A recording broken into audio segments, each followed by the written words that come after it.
ಈಗ ಶ್ರೀ ರಾಮಲಿಂಗಾರೆಡ್ಡಿ ಅವರನ್ನು ಸಚಿವ ಸಂಪುಟ ದರ್ಜೆ ಸಚಿವರಾಗಿ ಅಧಿಕಾರ ಪದವನ್ನು ಸ್ವೀಕರಿಸಲು ಆಹ್ವಾನಿಸುತ್ತೇನೆ. ಸರ್, ಮಾನ್ಯ ರಾಜ್ಯಪಾಲರು ಬೋಧನೆಯನ್ನು ಮಾಡಬೇಕಾಗಿ ಕೋರುತ್ತೇನೆ.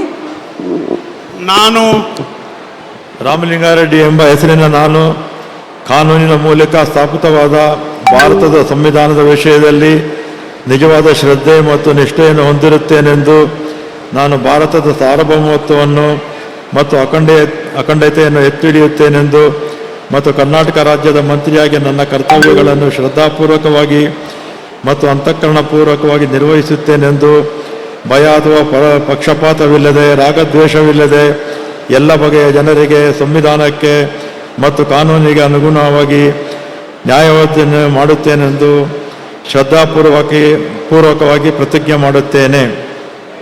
ನಾನು ರಾಮಲಿಂಗಾರೆಡ್ಡಿ ಎಂಬ ಹೆಸರಿನ ನಾನು ಕರ್ನಾಟಕ ರಾಜ್ಯದ ಮಂತ್ರಿಯಾಗಿ ನನ್ನ ಪರ್ಯಾಲೋಚನೆಗೆ ತರಲಾಗುವ ಅಥವಾ ನನಗೆ ತಿಳಿದು ಬರುವ ಯಾವುದೇ ವಿಷಯವನ್ನು ರಾಜ್ಯದ ಮಂತ್ರಿಯಾಗಿ ನನ್ನ ಕರ್ತವ್ಯಗಳ ಯುಕ್ತ ನಿರ್ವಹಣೆಗೆ ಅಗತ್ಯವಾಗಬಹುದಾದ ಸಂದರ್ಭದಲ್ಲದೆ ಅನ್ಯಥಾ ಯಾರೇ ವ್ಯಕ್ತಿಗೆ ಅಥವಾ ವ್ಯಕ್ತಿಗಳಿಗೆ ಪ್ರತ್ಯಕ್ಷವಾಗಿ ಅಥವಾ ಪರೋಕ್ಷವಾಗಿ ತಿಳಿಸುವುದಿಲ್ಲ ಅಥವಾ ಬಹಿರಂಗಪಡಿಸುವುದಿಲ್ಲ ಎಂದು ಶ್ರದ್ಧಾಪೂರ್ವಕವಾಗಿ ಪ್ರತಿಜ್ಞೆ ಮಾಡುತ್ತೇನೆ. ಧನ್ಯವಾದಗಳು ಸರ್. ಮಾನ್ಯ ಸಚಿವರು ಈಗ ಪ್ರಮಾಣ ವಚನಕ್ಕೆ ಸಹಿ ಮಾಡಲಿದ್ದಾರೆ.